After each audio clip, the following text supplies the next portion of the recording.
joining me for this talk on Marx's notion of class conflict. I've been keen to talk about this for a while because I think it's a concept that is kind of widely misunderstood. And then in terms of what's going on currently within the world, nationally in America and internationally, it might connect with some of that in some sort of way. So what I'm going to do is I'm going to start off by talking about Marx's notion of class conflict. Going to look at it in relation to an area of psychoanalysis as well. We're going to get into that. And then maybe kind of see if it kind of has any direct connection with what's going on. But I wanted to talk indirectly about the current situation because I've lived in America for 8 years now, on and off. So I've been here for, a fairly long time. But I also feel still like an outsider. So still someone who doesn't understand the history of the country and doesn't understand a lot of what's going on. And so I wouldn't feel comfortable or feel able to address some of those issues in terms of racism, in terms of kind of the current kind of protests. So I thought I'd take a different kind of angle. However, I'm from Northern Ireland, and there might be some interesting connections to make with the environment that I grew up in and what's going on. So I grew up during the Troubles. The Troubles was a 30-year low-intensity ethnic national conflict. It's low intensity in that it was a war and it was a militarized place, but people went on with their daily lives, and yet there were bombs and shootings and all of that kind of stuff. So it's like a 30-year war, and 2% of the population were either killed or injured during that time. So it was a very serious conflict. And then it ended in 1998, officially, with the signing of the Good Friday Agreement. And the Good Friday Agreement is widely seen as one of the most successful, or probably the most successful modern peace process, even more successful potentially than what we've seen in South Africa. So, and one of the issues actually that was central to the Good Friday Agreement centered on the police. Basically, it was seen that the police were overly militarized and sectarian, and it wasn't a case of just firing a few people, getting rid of a few rotten apples, but rather the whole force needed to be disbanded and a new police force had to be created. So that was quite a big deal that everybody agreed on eventually to disband the RUC, they were called, and to set up the PSNI. They were going to be called the Northern Ireland Police Service, but that's shortened to NIPS, and people thought NIPS probably isn't great, so that was shortened to Police Service of Northern Ireland, PSNI. So yeah, some of the issues around policing are not dissimilar from what was going on in Northern Ireland, and basically everybody was at the top level was given early retirement or got rid of, and basically they created a new police force that was much more connected to community engagement. In one way you could say that a police force that unified everybody because everybody hated them, right? So as long as it's equal opportunity, can unify everybody. But actually the truth is they were trying to get a police force that represented everybody in the community. So we might get to that at some point, or I might do a different talk about that. But let's get started with just purely some philosophy, some political philosophy, and talk about Karl Marx. So Marx was a Hegelian philosopher. So basically Hegel, who was writing in the 1700s, 1700s, 18th century, was the most significant philosopher and still is considered to be one of the greatest philosophers. And so people who were writing after Hegel all had to engage with his work in some way, whether they were accepting it or rejecting it. And there was a group called the Young Hegelians, who were politically radical individuals who took some of Marx's thinking and they left other parts behind. But they took Marx's notion of dialectics and contradiction. And Marx was the most prominent of the Young Hegelians. And what Marx did is he took Hegel's notion of dialectics and applied it to the economy. And so that was one of the great kind of insights or movements of Marx, is applying Hegelian dialectics into political economy. Now, dialectics, very briefly, just want to define that, and we'll just, I'll be plodding along very slowly. We'll get there in the end. Dialectics for Hegel is a way in which the universe and individuals and history moves. And basically, Hegel argued that things move through contradiction. So even on a very everyday level, you might have a problem. There's a problem that you face. And as you work through that problem, you hit these contradictions. And as you resolve that initial problem, what Hegel would say is you get to, maybe a more complex position, but that itself generates new contradictions. And as you work through those contradictions, you move forward. So it's not progressive in the sense of you're moving in some very kind of uniform, straight angled, straight kind of shot towards a future. You're bouncing between contradictions. And so Hegel, in his book Phenomenology of Spirit, he basically outlines how life and self-consciousness arises out of a series of contradictions that are resolved and then create new contradictions, and eventually that leads to self-consciousness. But a very simple way of thinking about dialectics might be in terms of evolutionary theory. So in evolutionary theory, you have a type of antagonism within biological organisms, and that antagonism develops change and complexity. So there's no kind of teleological dimension to evolution as such. It's kind of blind. But through the kind of contradictions that generate within the animal and between the animal and the environment that the animal is in, the animal changes and develops. And so Hegel kind of gives a philosophical way of thinking about everything in those kinds of terms. And that might become clear when we look at how Marx uses it in economic theory. So in the same way that Hegel looks at how consciousness develops very slowly through a number of contradictions. He talks about, they're called sense certainty, perception, force and understanding, and then self-consciousness. It develops very slowly. Marx says that our economic life develops very slowly through the resolving of contradictions that create deeper contradictions. And so Marx talks about different modes of production. And a mode of production is the way that a given society produces and distributes commodities. So a mode of production is simply the way that any society creates and distributes commodities. And a commodity is anything that involves human labor, right? So take one example. Even if someone picks up a shell on a beach and dusts it down and sells it on Etsy as an ornament, that's a commodity because it's a shell, so it's part of nature, but there's human labour has gone into it. So someone has gone down to the beach, they have chosen that shell out of all of the other shells that they could pick, they've dusted it down, they've created an online shop, and they're selling that commodity to other people. So a commodity is basically anything that mixes nature and labour together.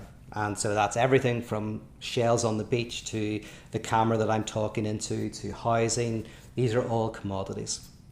And modes of production are the different ways in which we kind of get commodities to circulate. Now, Marx identifies 7 modes of production.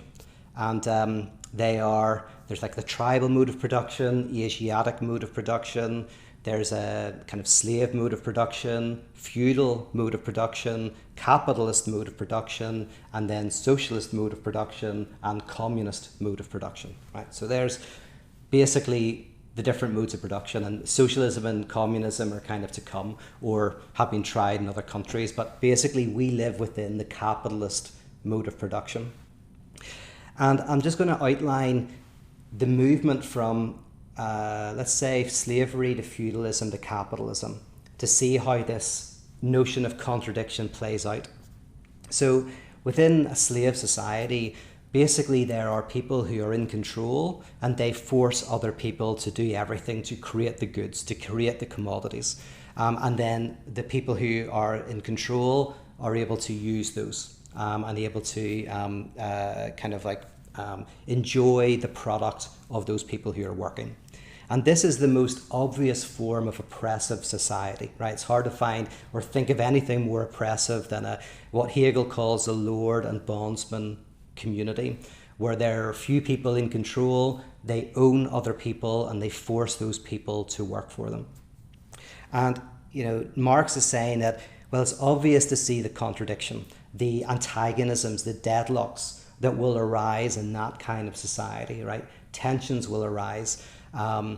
Eventually, there will be explosions of violence. The slaves will rise up and kind of either rise up and overthrow the masters, or there'll be so much unrest that something else takes its place. So in a master-slave kind of economy, mode of production, we can see the antagonisms that arise. The solution to those antagonisms is feudalism. So out of the antagonisms of a slave system, you have a feudal system. And a feudal system is still very oppressive, probably just as oppressive, but it's a little bit more hidden, right? In a feudal society, people produce goods, then they have to give like a third of those goods to the lord and the lady in the manor, right? And if they don't do that, they get killed. But then they get to keep the other 2/3 and get to go to the market and exchange with other people. So there's a little bit more freedom, right? You're giving all of this stuff away to somebody who gives you very little in exchange. Maybe if you're invaded by another country, they have an army, but they're mostly doing that for themselves, right? So you're not getting very much. You're just giving, a third of your goods away to religious people or to the aristocrats. And then, as I say, the rest of it, you go into the market and you exchange your corn for chickens, etc., etc. Now, a difference with feudalism and the slave society is feudalism is less overtly violent. So a lot of the reason, a lot of the way that people are kept in control is through ideology, through basically saying to people, this is the way God made it, right? Some people in charge, some people not in charge. Like there's that hymn, All Things Bright and Beautiful, that has the line, the rich man in his castle, the poor man at his gate, God made them high and lowly and ordered their estate, right? So that's a type of ideology that says everything is in its place. If you're poor, it's because you're supposed to be poor. If they're rich, it's because they're supposed to be rich. And also then there's usually a little bit of extra in there, which is, but in the next life, you'll have it as well, right? You always have to have a little bit of hope for people that they can one day get what they don't have. And that hope looks different in different societies. We've got the lottery today, but in the past, maybe it was heaven, right? But of course, force is always there. Like if basically education, you're teaching the kids in school and in church and you're giving them this ideology, but if they don't obey, then you've also got violence, direct violence that you can use. But it's a little bit more hidden. Now, within feudalism, there's an interesting thing is, right, there is this injustice because you have to give, you've produced this product and in 1/3 of it you have to just give away. But the other 2/3 kind of gets its value. So when you go into the marketplace and you're exchanging with other people, when it's working at its best, you get your value. If your your corn pile is worth 6 eggs, you get 6 eggs. Of course there are people who steal, there's people who lie and deceive, but if everything's working good, then you get what your product is worth. Now, there's no individual telling you what it's worth. It's just kind of worked out in the market. Everybody's in there negotiating, bartering, etc. And you kind of, it all boils down to you get what your product is worth in the market. Now, feudalism but has its oppression, and eventually that begins to bubble up. That contradiction, that deadlock bubbles up, and then we enter capitalism. And capitalism is again a slightly more removed form of oppression for Marx that you don't see directly, right? So in feudalism, there's a small group of people who are above the law. And there's a small group of people who don't have to play by the rules that everybody else plays by. But in capitalism, everybody is equal under the law, right? There's nobody above the law. Now, of course, in practice, there are people who are above the law, people who are outside the law. But when it's working perfectly, and I want to get to this in a second about why I talk about the perfectly working system, but when it's working perfectly, everybody is equal, right? Everybody enters the market. You cannot be coerced into selling something or buying something at a certain price. It's a free market. You can go into it, you buy and you sell. You don't have to give anything you've produced away except for some taxes, for policing and the roads, etc., etc. But Marx talks about, right, there is a contradiction. It's just kind of hidden, right? So what is the hidden contradiction in capitalism? Well, Marx says, here's where I'm going to talk about the perfect system, right? When Marx is talking about feudalism and slave society and capitalism, he's never talking about them in relation to how they fail to live up to their ideals, right? Because any apologist of capitalism, for example, will freely admit that the system doesn't work perfectly, right? Of course it doesn't, right? But Marx always avoids talking about how the system working badly, because that always gives a person the way out, which is, yeah, you're right. When it's working better, then that problem won't exist. So Marx is always looking at a system when it's working at its best, not when it's working badly. And it's kind of in science where you have, say, Newtonian laws of motion, right? In reality, you never see Newtonian laws kind of operating directly, right? So a body remains in movement unless something acts against it. These are kind of like theoretical, pure notions that help us understand everything, but they're kind of theoretical. It's like you never see a perfect circle, but we all know what a perfect circle is. So again, Marx is looking at these systems when they work perfectly, always knowing that they never do work perfectly. But within the perfect system, Marx says, there's one commodity that never gets what it's worth, right? So when you go into the market, and under feudalism, you go into the market, you have your products, they basically get what they're worth. In capitalism, now this commodity exists to some extent in previous modes of production, but this is where it becomes solidified and central. There's one commodity that never gets its value in the marketplace. And it never gets its value not because the system isn't working, but because the system is working.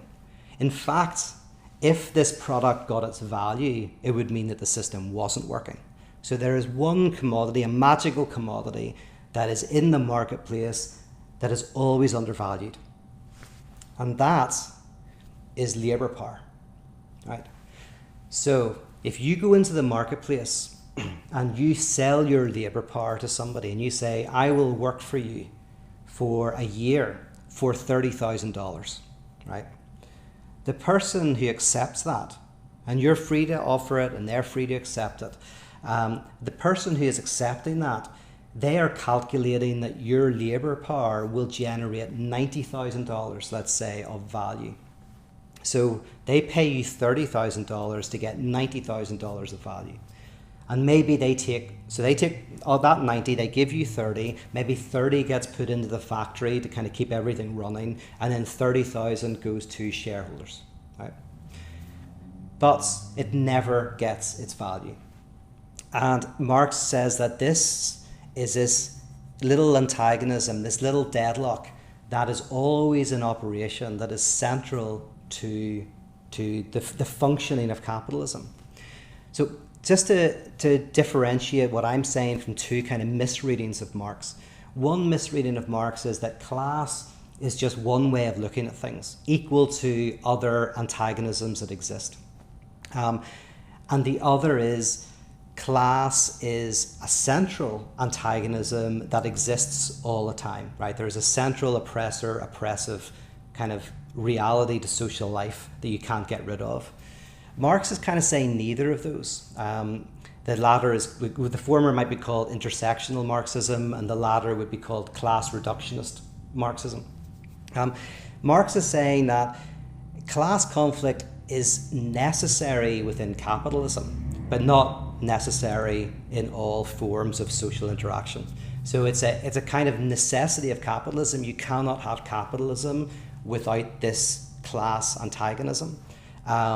But you can get rid of the class antagonism. If you get rid of the class antagonism, you also get rid of capitalism, because it is, in the words of Lacan, it's a symptom, which is a symptom that holds you together, something that holds you as like if your symptom is a contradiction that is within you that keeps you together as a subject.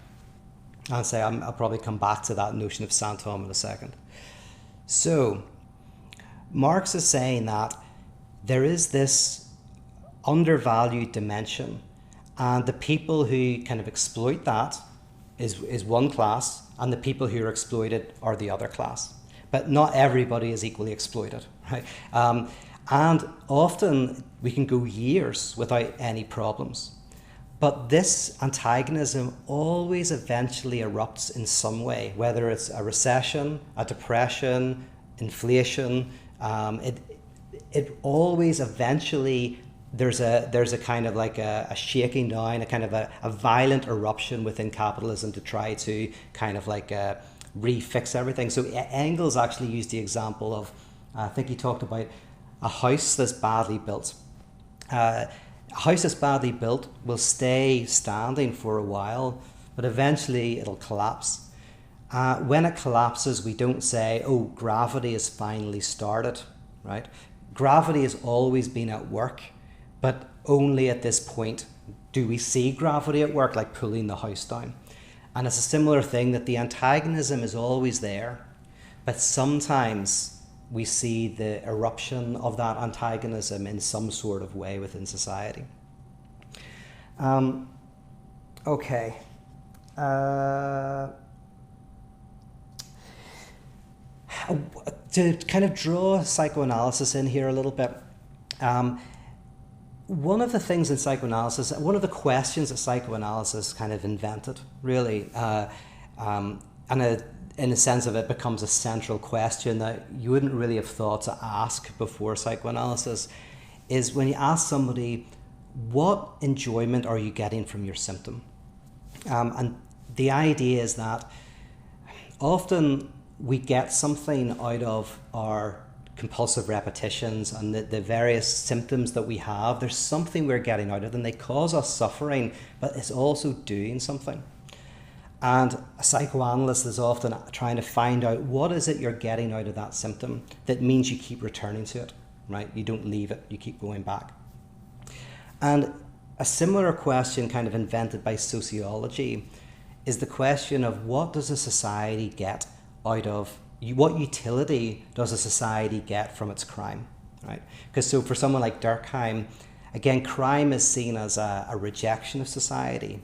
But he sees that no, crime can be a necessary aspect of society. It can be something that society requires in some sort of way. And this is an interesting question, because if you have a couple, for example, and they're arguing over something silly like someone leaving the hall light on overnight, right? And there's a massive argument about this. This is a sign of displacement. This is a sign in which this couple, there is a real problem, and that real problem is then being put onto something else. And that something else is the evidence of a real problem within the relationship. But as long as they're arguing about that, they're able to kind of keep going out, they keep staying in the relationship. As long as they don't face the central antagonism, they can have these little silly arguments and yet stay together. And often in psychoanalysis, what you're trying to do is you're always trying to look at the symptom, the real meaning of the symptom, what it's describing, what truth is it telling. Because the symptom is the site of truth. The symptom is telling you something about the couple. And once you start to bring that to the surface, you get to the central core issue. you get to the symptom. From the symptom to the symptom. A symptom being a contradiction within your body that you can get rid of, that you can untie, but eventually that symptom leads you to the symptom, and that symptom is a sign of the central antagonism. And so Marx is always saying that ultimately there is a type of oppression within our economic structure, but not everybody's equally affected by it. Often some group is made the bearer of that violence. So some individual or some group, some community bears the violence of the whole society. They become the scapegoat, right? They're groups that are despised or hated, or they're groups that are held down, that are prevented from accessing services and goods that other people have access to. And this is one of the ways that, for Marx, capitalism continues to run. It actually runs precisely because it has to basically reduce, in the words of Todd McGowan, it has to reduce contradiction to opposition. The inherent contradiction and antagonism within the system has to be, and this is what ideology is in its purest, really. Ideology is what reduces that contradiction, prevents you from seeing it, turns it into something contingent, finds some group to blame for the problems, or puts all of the violence of the system onto a particular group. So actually within the work of Hegel, you have this, when he talks about a society that he calls lord and bondsman, right? It's this master-slave society. He says that the truth of that society is not found in the lord, but it's found in the bondsman. The violence of the society is kind of, what's the word when a company gets some other company to produce something? It's exported. There's a better word than exported, but it's the violence of the system is put onto a small group and they bear the brunt of it. But they also, in both Hegel and Marx, that group doesn't just bear the brunt of the violence, the wider violence of society. They're also the voice of God. Basically, they are the site of revolution. They are the site of transformation, because they feel the violence of the society that is being disavowed by everybody else, right? So in the lord-bondsman model, the lord doesn't experience directly the violence of the system. Now, the funny thing is, it's still there, right? The winners lose and the losers lose doubly. There's a sense in which the system doesn't work for anybody to some extent, but some people are oblivious to the violence of the system. They only feel it dimly in the senses of melancholy or senses of kind of ennui or whatever, right? But they don't feel it in a violent way. The truth is put onto another group of people. And Marx calls that the proletariat, right? The proletariat is basically the scapegoat, the people who carry in scapegoating mechanism, the sin of the community. They carry the lack of the community. You'll see this, by the way, in Mein Kampf. Hitler is constantly talking about organic whole, a community that is organically whole and complete, and yet is disturbed by a virus, by something that is threatening it, which is the Jewish community. So the Jewish community become that which threatens to destabilize German society. But actually, the Jewish people, the concept of the Jew for the fascist, isn't a threat to the system. It's actually what keeps the system together, because now you have a shared enemy. Instead of having to look at the violence and the problems within the system, you can put it onto another group and say, if only we got rid of them, they're the problem over there, right? And then they have to carry the violence of the system. And the truth is, if you get rid of the scapegoat, you don't then get, so here's the fascist promise, is an organic wholeness, a society that runs like a body, right? That where every organ has its place and everything feeds everything else, right? Where we are close and connected to the earth, right? We're away from a technological type of worldview, where we're back to the soil. And this This is disturbed, this possibility that can happen is disturbed by the reality of this Jewish community who, and in different kind of fascist literature, are either controlling the financial world, or they're bringing in moral they're morally corrupt and they're corrupting the German spirit, or they're overly abstract and preventing the Jewish people from connecting with the earth, right? All of these different ideas, but they are the problem. And yet, in reality, that idea allows the fascist to keep that fantasy alive. And the more you get rid of the thing that you think you have to get rid of, the closer you get to realizing that the fantasy doesn't exist. So within Russia, Soviet Russia, you had the Kulaks, right? The Kulaks were wealthy peasants. They had slightly more money than other peasants. They had tractors and tools and that kind of thing. And at one point, Kulaks were seen by the state as the enemy of the people, right? They were to blame. Get rid of the Kulaks, everything will run smoothly, right? But they were too successful, too fervent, right? So they started to persecute and kill the Kulaks. And what happened, as the Kulaks began to disappear, it started to become more and more obvious that that perfect society that existed on the other side of getting rid of the Kulaks didn't actually exist. So the definition of Kulak began to expand and expand.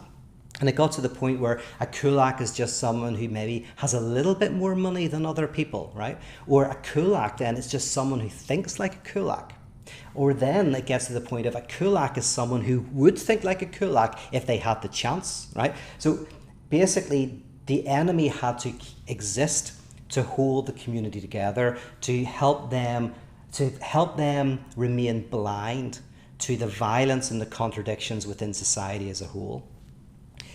And so within scapegoat theory, the enemy, the thing that you think you have to get rid of, the one who carries the violence of the community, who's downtrodden and destroyed, they are not the thing to get rid of, or even the group to be kind to, or the group to do good deeds for. They are the site of prophecy. They are the site of truth. They are the truth of the violence of the wider system.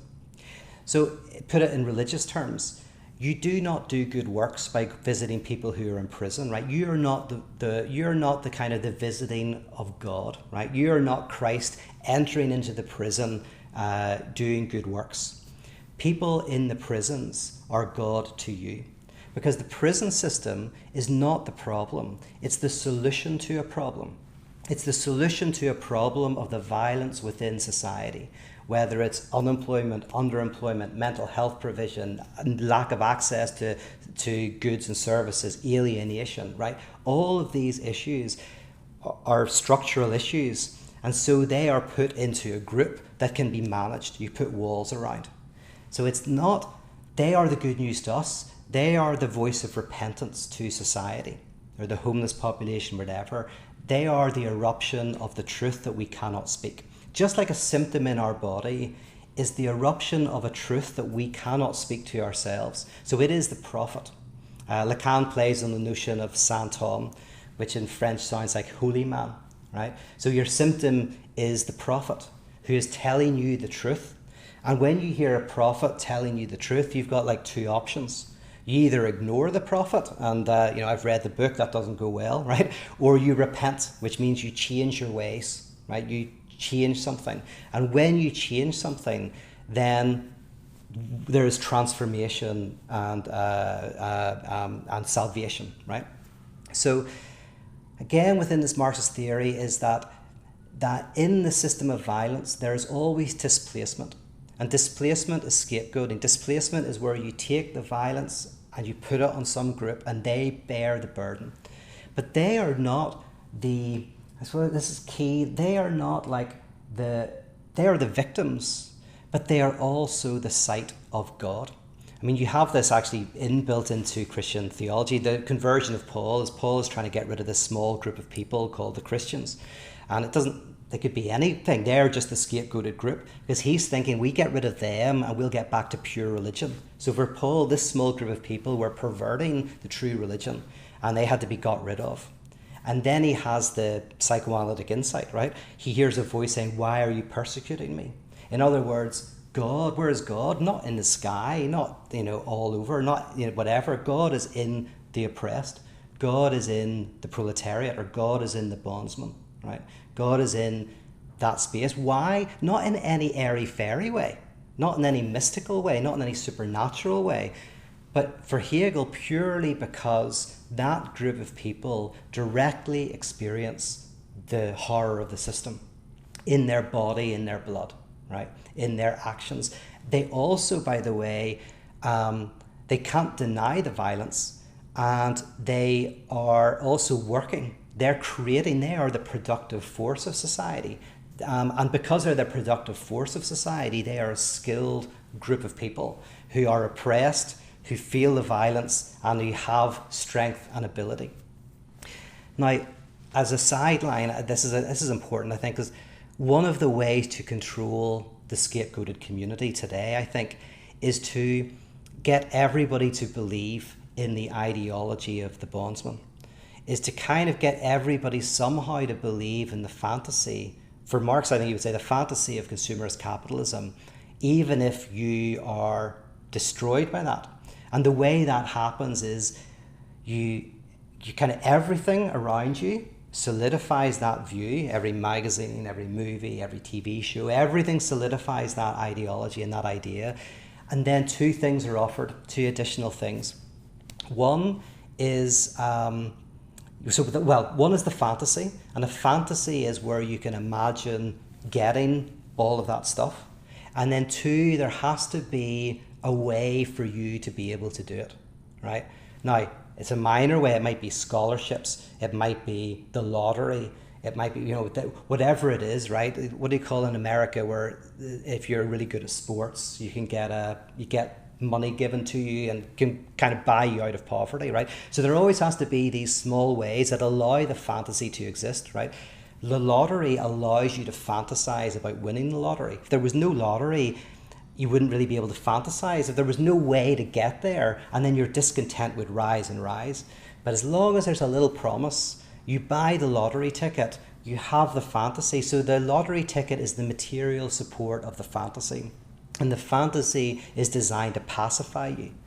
Now, today there's a number of ways to pacify a population. So there's the military way, and there's also Hollywood, I think. So, you're pacified through entertainment, which just begins to drag on everybody, I think, and that you also are pacified through a militarized environment, the judicial system, police system, etc., etc. But these are different ways to try to pacify the group that carries the disavowed violence of the wider society. So then, just to kind of close this part up, I want to finish with this notion of just connecting the symptom and the symptom. So the symptoms are the eruptions of violence and the eruptions of protest and the eruptions of all these, where this antagonism erupts in some way in society. What we have to do, I think, is we have to see within the symptom the cry of the symptom. So remember, the difference between the symptom and the symptom is a symptom can be got rid of. But if you don't get rid of the symptom, you'll just create new symptoms. So new sectarianisms, there's a fantasy in capitalism often, if we get rid of the bad CEOs, if we get rid of insider trading, if we get rid of unregulated banks, etc., we get everything working well, everything would be great. For Marx, capitalism needs to fail. It always needs something that's not working. And then we think that if only we fix that little bit, then everything would be smooth. It requires that, because if we fixed everything, then we would only be confronted directly with the violence, and that would be too much for us. So within Marxist theory, that's what we have to do. We have to kind of listen to the symptoms and show how they are the eruptions of a group who are materializing the symptom. They are materializing the central contradiction. And if we're able to unpick and unknot that central contradiction, class, which is class conflict, class antagonism, right? We're able to unknot class antagonism, capitalism itself unknots, right? And then we can think about what that looks like. And I'll give you one example of what this looks like in politics. Democracy, right? Because the point, and this is why I'm not a Marxist, I'm more Hegelian, because Marx does seem to provide this sense in which we'll eventually get to a place without any antagonism. But the answer for me is, how do we not get to a society without antagonism? I think that's a fantasy. But how do we come to a society in which antagonism is productive, is acknowledged, and is dispersed throughout, so not carried by one group of people? And there's names for this in different ways, but I'll just take politics. The name for this in politics is democracy. In democracy, the antagonisms of various individuals and various groups of people are allowed to be seen and to be felt and to operate. But in various forms of democracy, the antagonism is used in a productive way. So the antagonism in biology is called evolution. I mentioned that. So evolution, the antagonism within the biological body produces diversity and produces life. In politics, the antagonisms of society are found to they're held together, and they bring something productive through democracy. And so that's kind of where I think we have to aim towards. Like, if we have a vision of what we're aiming towards as a society, it's like, how do we stop one group of, how do we stop disavowing and pretending this violence isn't there in the system in our everyday lives? Every time we buy a breakfast cereal, the injustice is there. We think it's a product that's separate from the world, but what got those cornflakes onto that shelf required tens of thousands of people all over the world, required this entire network. But we're so divorced, all we have is this weird commodity. It's like magical. Marx calls it a theological thing, it's like a magical thing. This violence is everywhere, but how do we not disavow it? How do we bring it to the surface? How do we stop one group of people from carrying that violence, becoming the scapegoat? And how can we imagine this type of antagonism becoming something productive rather than destructive in our world? Okay, thanks for listening. I'm just going to have a little look at the comments and see if there's any questions. And by the way, I hope there's back and forth here. I don't want there to be people going, oh, you're right or you're wrong. It's more, I want this to be part of a conversation, and so thank you for being part of it. All right, let me see. It's always hard to actually see questions.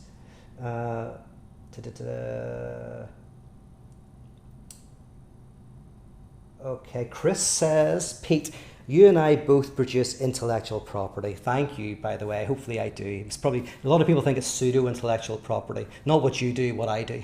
But let's see. So you say, where do we fit in Marx's system? I have in mind that both of us on occasion charge for access to it without actually doing any more work. Right, so yeah. So what do you do with intellectual property? Well, yeah, I mean, this is where we can get into like a lot of nuts and bolts, but technically it's no different. A commodity is anything that takes nature and labour. And so intellectual property is nature, your brain, and labour, right? You sit and you think. I spend a couple of hours, usually a night, just thinking about things. And it's a commodity. And I go into the market and I sell them, sometimes I give it away for free, but the only reason why I can do what I do is because people support me. So it's kind of the same. The issue isn't commodities, and the issue for Marx isn't obviously that we need to have markets and distribute goods. It's how do we do that in a way in which it doesn't create surplus value. I didn't get into this. There's a thing called the labour theory of value and surplus value, which we'll leave for another time. But the idea is, I've talked about surplus value. Whenever I am paid 30 grand a year and I produce $90,000 a year, what I produce beyond the 30,000 is surplus value. So we create this surplus value, and it's all about what to do with that. never really had a proper job, thankfully, a couple of times briefly, but I don't like the system. But one solution to this is Richard Wolff, and some people I know don't like his solution. I think there's something really interesting to it. Richard Wolff, it's called democracy at work, right? I don't know if he calls it that or other people call it democracy at work, but this is like kind of like a cooperative where you have a business and everybody who works for the business gets to vote on who is the CEO and gets to have some say in what happens to the surplus value. And so there's potentially a way to have like a business in which the surplus value is distributed among the people who create it. And that can be a way of thinking about this. But I know you're asking about intellectual property, but I just threw that in pretty much with everything else. But you are right, that is a very difficult area when it comes to intellectual property. It's a very different type of commodity than me producing a widget. Let's see. So I don't think I did a very good answer for you, sorry. I'm just running through, can't get to everybody. Let's see, there's Kate. If the Santom is a symptom for Lacan, does that make capitalism a perverse structure? Okay, so Kate is asking, so remember the difference between the symptom and the Santom, that's taken from Lacan's work for everybody else, where basically Lacan is looking at psychosis and he's trying to figure out what is the cure for someone who suffers from psychosis. And he, in a nutshell, he says that the cure for someone with psychosis is what he calls the Santom. And it's basically a symptom that holds you together. You find something that binds your psychic life. It can be your work, it can be a novel, it can be creation of music, it can be whatever it is. But you find a kind of a vocation, and that vocation allows you to, you probably get too into Lacanian psychoanalysis, but allows you to become the father of your name. It allows you to, it holds you together basically. But then you can kind of see that the Santom is not just something for psychotics probably. The Santom is something that has universal validity. So your question is, if the Santom is a symptom for Lacan, does that make capitalism a perverse structure? Is capitalism a perverse structure?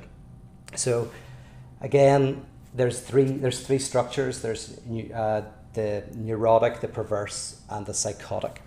And I'd have to think about that, Kate.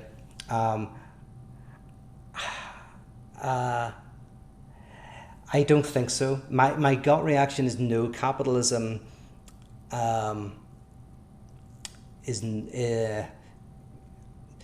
capitalism allows people to be any of those three structures. I have to think about that. Let me think about it, and then I'll come back to you. There's a certain way in which capitalism produces neurotic subjects. However, because the neurotic subject is always the one who doesn't feel like, who's questioning themselves, who's always kind of doesn't feel comfortable with what they have, or the person they're with is always questioning who they are. And capitalism is able to mobilize that neurosis to kind of get you to work, right? So you're always kind of moving forward, always trying to kind of like find, you're always trying to find the right person or the right work or whatever. So capitalism is very good at mobilizing, I guess, neurosis in people. But I'll have to think about your question. Very good question. Helen, you said you talked about military and Hollywood as a means to keep people contained.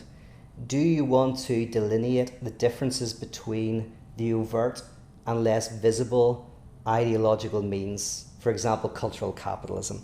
That's very good. So there's overt and covert means of pacification. So militarism is an overt form of pacification, and the truth is it happens very rarely, because like the state doesn't want to show overt violence too often, right? That just generates more dis-ease.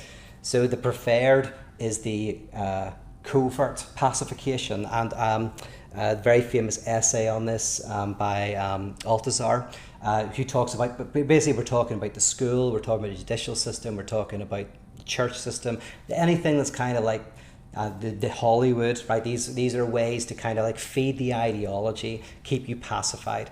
And so then you're saying, let's see, do you want to delineate the difference between the two? Yeah. E.g. cultural capitalism. So cultural capitalism is a really interesting term. You know the way people use the term cultural Marxism, and they talk about identitarianism as being culturally Marxist, and this is the big argument by Jordan Peterson. Helen's referring to this idea, which I think is much more credible, that it's actually cultural capitalism. And I think this term was used by Angela Nagle. Helen, you were the one who told me about it, but on the What's Left podcast. But cultural capitalism, so the argument of Jordan Peterson is that Marxism failed as a political and economic system with kind of the fall of the Soviet Union. And so what happened in France and in Germany is that Marxism started to be used in a cultural way to critique texts, whether those texts were books or films or whatever. So Marxism gradually entered into the humanities and then eventually got over into America and then got into the university system and created identitarian politics.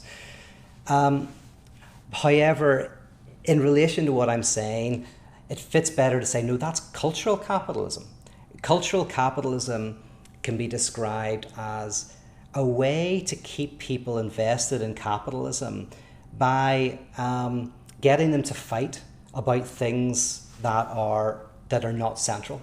So get you to think about, it's like displacement. When I said that the couple who are arguing about leaving the hall light on, as long as they're arguing about that, they're not getting to the central issue, and therefore they stay together. And let's imagine that it's better for that couple to separate, right? And so they're still together and they have all of these little arguments, but that's the very thing that's stopping them from breaking up, because they haven't directly seen and addressed the central antagonism. So you can say that the Hollywood, and this is going to be more controversial, the Hollywood ideology today is a form of cultural capitalism, because as long as we're arguing at an identitarian level, we're not glimpsing the truth, and therefore we're staying rooted within the consumerist capitalist model. So that's what cultural capitalism means, and I would like that term to catch on. It's not my term, but I'd like it to catch on because I think it's a better reading than Jordan Peterson's. Let's see. Stefan says, Todd McGowan mentions that capitalism is always on the verge of fascism because of the fantasy and paranoid structures in it. Could you elaborate on that, maybe with a precise definition of fascism? That's great, thank you, Stefan. So, yeah, first of all, Stefan is quoting Todd McGowan, who's a theorist who I have a huge crush on. I think he's great. I think when I read the first book of his I read was Enjoying What You Don't Have, and when I read it, I was like, that's the cure. That's salvation in the power. What I'm doing in power theology is what he's doing in political theory. And I invited him to speak at Wake, and he's also a lovely guy apart from anything else. But I would recommend his books, both Enjoying What You Don't Have and Capitalism and Desire, and also Emancipation After Hegel, are three phenomenal books. So first of all, I just wanted to say that, and then you're saying that capitalism is always on the verge of fascism because of the fantasy and the paranoid structures within it. Okay, I'm guessing, I can't remember exactly what he was thinking of that, but that makes sense the way you've described it, right? It's always on the verge of fascism because of the fantasy and paranoid structure. So the fantasy, in psychoanalysis, fantasy is a way of imagining completeness. We feel ourselves incomplete, and fantasy is a way for us to imagine how we can be complete. And the problem with fantasy is that if you even get it, it doesn't work, right? So fantasy allows you to continue in what you're doing. So I'll give you one example. In the film Collateral with Tom Cruise, there's this great scene, I really like it, where Tom Cruise, the taxi driver is, he wants to set up his own business, a limo business. And at the start of the film, he's talking about it with somebody, if I can remember it. He's got a picture of a limo, and he's wanting to save up for this. And this is his fantasy, right? He wants to get out of the taxi business, wants to own his own company and drive stars around and make money. And he picks up this assassin. And over the course of the night, the assassin's killing people and driving in his taxi. And at some point, the taxi driver is going like, listen, he's basically judging the assassin for being an assassin, thinking he's an asshole, right? And then the assassin says, look, hold on a second. He says, you think I'm so bad or whatever. He says, but here, tell me this, right? I see your limo's there in the picture. What's that about? And he doesn't really talk. He says, come on, what's it about? He says, you want to have your own limo business, is that it, right? And he says, so what have you done? How much money have you got saved? Right? What have you done to get there? He says, I'll tell you what you've done. You've done nothing. You've just got that dream, and that dream keeps you in this taxi. And in another 40 years, and you're retired, and you're sitting with a beer in your hand, sitting in your old couch, you won't have done anything. He said, basically, that fantasy is not moving you forward. It's keeping you where you are. And that's kind of like how fantasy operates in some ways. It actually, but rather than giving us a dream that we move towards to change, it can be the very thing that keeps us where we are. And then because the fantasy always fails, we become paranoid. And like a paranoid person is, of course, somebody who externalizes their own internal antagonism onto some external thing, right? Onto some sort of other. So with the fantasy and the failure of the fantasy and it never happening, you seek an opposition, you seek something that gets in the way. You want to find a reason why you can't get there. And you find that reason and then you attack it. So why is that connected to fascism? Because the fascist structure, the way I define fascism in its purest sense, is that fascism is the belief in an organic, balanced whole that is being destabilized by some external force. And the fantasy is that if only we get rid of that external thing, then everything will work. That's fascism. That connects with why Todd's saying that thing. And this also connects with, I think, Todd's most interesting recent claim in his book, Emancipation After Hegel, where he says that there is a right-wing deviation in the left. And what's the right-wing deviation in the left?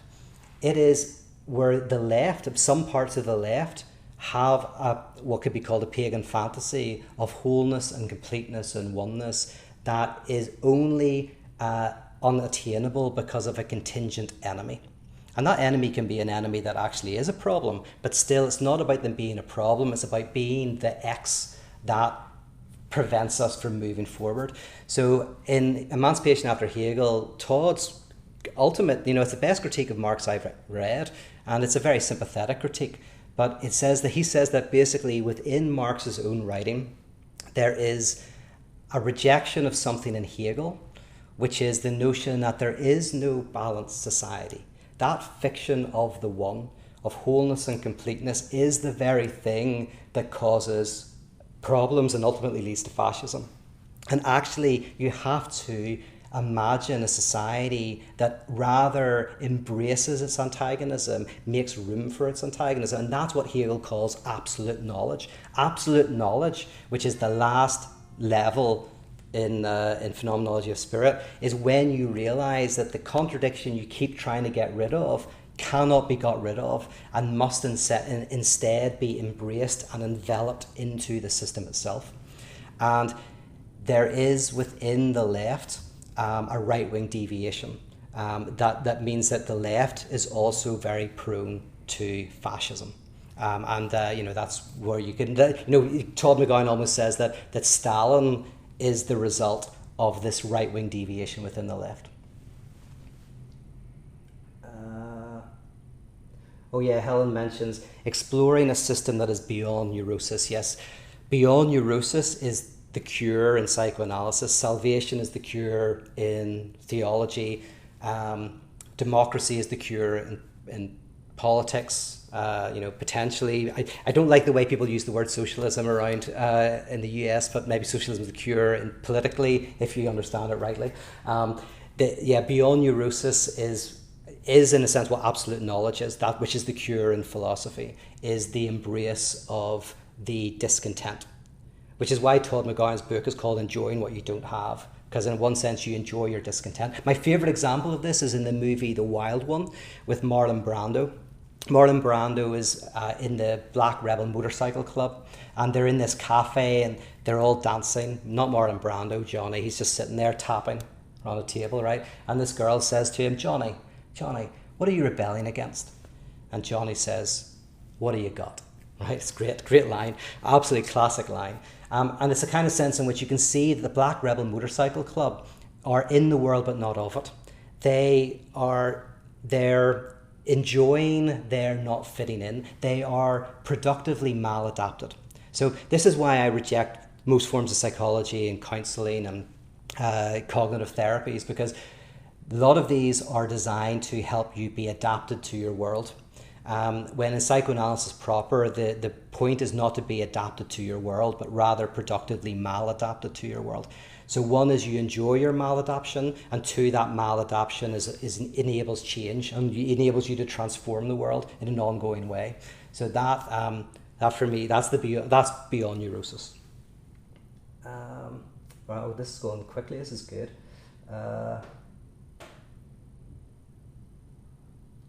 I'll maybe take a couple more. So Paulo says, do you see any similarities between Lacan's concept of the sans homme and Tillich's ultimate concern?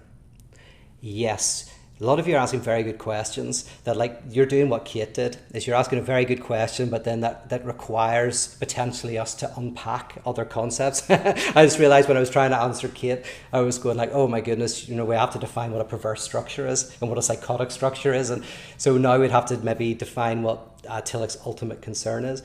But yes, so for Tillich, for just to put it into a nutshell, ultimate concern is kind of, as you know, is a central concept for Tillich, but ultimate concern is a type of orientation towards the absolute that is towards something that takes up your entire being, that you will live and die for. And funnily enough, like Tillich talks about a demonic type of ultimate concern, where if you imagine a difference between two people who will die for their country. This is a good example maybe, is that somebody might say, I'm going to die for my country, right or wrong, whatever my country says I will do, right? There's a type of ultimate concern to that, but it's not a good ultimate concern, right? And Tillich would call that idolatry. But somebody else might say, I love my country and I'll die for my country. And my country stands for justice, democracy and freedom. And so if the government, for example, do not stand up for those, then I will find myself at odds with them out of my love for my country.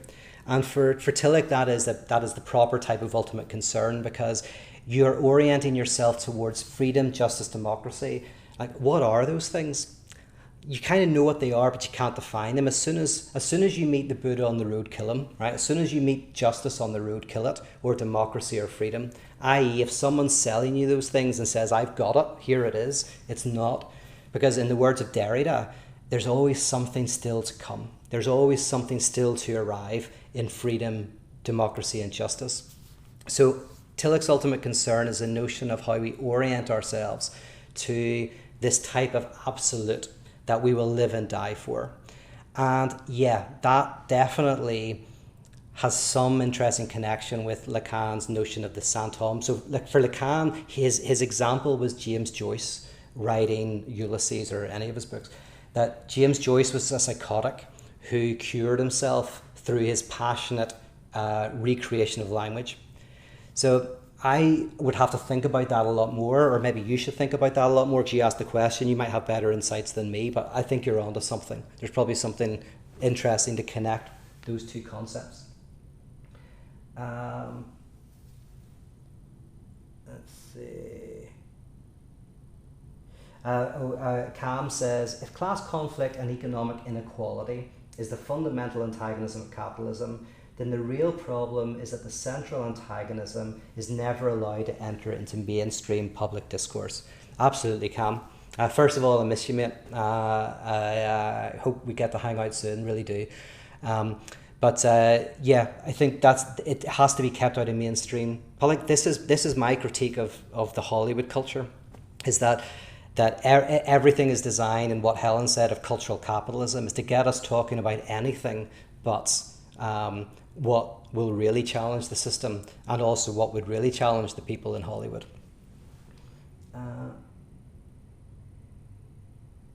Oh yeah, Gould is just saying you'd like to hear me talk about Jordan Peterson again, because you liked the last time I talked about it. Yeah, it'd be interesting. I actually would be interested to do a talk on the difference between cultural Marxism and then cultural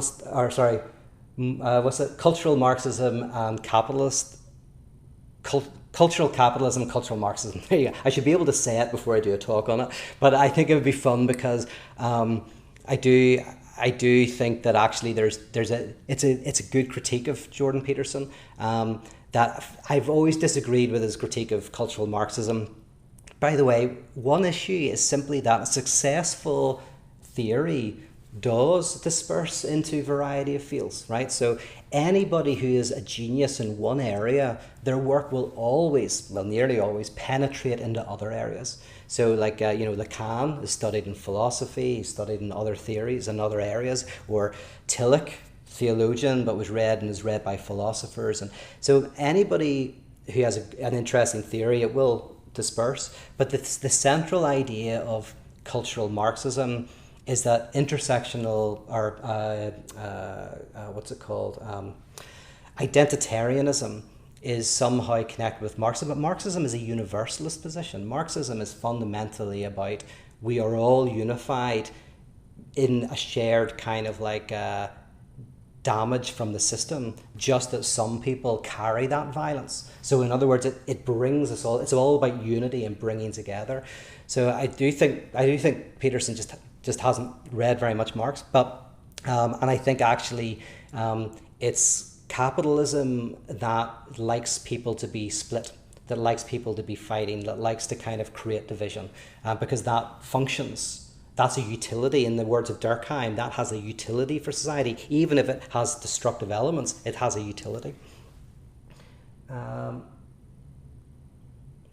Chris says, he says, so is ultimate concern something undeconstructible? Yeah, there's a great book by John Caputo that is basically connecting Derrida's work and Paul Tillich's work. And it's called, I think it's The Folly of God. It's The Folly of God. It's basically an essay. He really looks closely at Tillich's essay, Two Types of Philosophy of Religion, which we'll be doing a reading group. I'm doing a reading group in a few weeks on that essay. He takes that essay and he connects it with Derrida. So yeah, we really check it out. It's a short book as well. It's very, very good. And Matthew says, would you ever reprint Enduring Love? No, I do have a lot of copies, but I can't sell them, but I do give them out on Patreon. So there is a way to get them via Patreon, but I won't do this as a self-promotion thing. Okay, guys, that was great. Thank you so much. I really appreciate you being part of this. I hope that was all right. If not, I can always delete it. Anyway, keep the conversation going, and I'll talk to you all again soon. Bye-bye.